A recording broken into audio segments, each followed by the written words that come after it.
Jenny. Jenny. 40 years old from Tondo. Single o single mom? Mom. Mom lang, walang single? Sorry. Single mom. Single mom. So, what do you want here in my life? Actually, kaka-join ko lang sa'yo Halata. today. Yes. I know, kasi bagong mukha ka. Tapos, natuwa lang ako sa mga matching, you know. So, sabi ko, try ko nga. Baka sakali.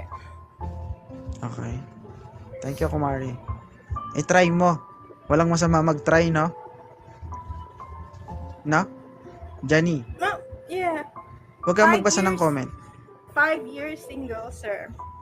5 years single. So, gustong mag-try. Walang masama mag-try, lalo na pag yung tinatry, masarap.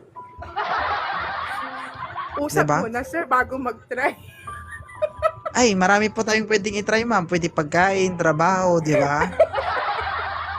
Nasa iyo po yung kung ano iniisip mo. Wala pa akong sinasabi. Ganon din, sir. Pwede ko siyang i-try pagluto. Ganon.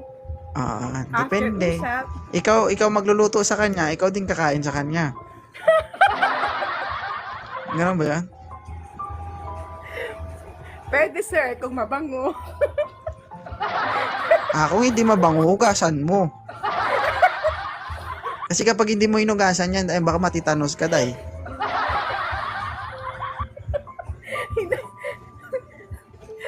Bago ko siya makilala, sir, pabili ko muna antibiotic. Ano yung awareness? May antibiotic ka pa. Ba't mo sa akin tinatanong? Hindi ako butika. Uy, alam yung salitang antibiotic, oh.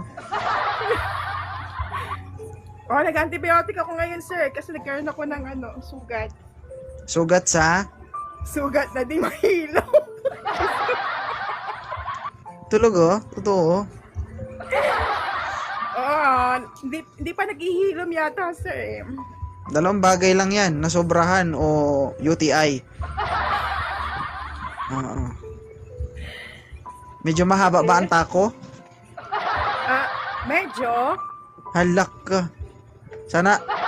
Sana binali mo ang tako. Okay lang, sir. Binigyan naman ako ng maganda. Okay. Alright, so anong hinahanap mo ngayong gabi? Kung meron sana yung alam mo yung marunong mag-effort. Hindi yung mag-effort Effort. lang sa una. Kasi maraming mag-effort, tapos kapag nakausap mo na, parang iba na yung, hindi na effort, demanding na. Ganon. Demanding na, ay, ba't hindi ka na sumasagot? Ba't matagal ka mag-reply? Parang ganyan. Parang hindi naman ako 24 hours na yung oras ko sa'yo lang since nakausap na kita yan. Kailangan may patience din naman na mag-antay kung mag-response. Kasi naman hindi nag-response, nag-ignore. Kasi sabi ko naman sa kanila na, syempre may alaga ako, may anak ako, priority ko yung anak ko. Lagi ko nga sinasabi yan sa live ko eh. 'Di ba? Hindi porket na nag-asawa kayo ay kailangan kumbaga hawak mo yung buong mundo niya, 'di ba?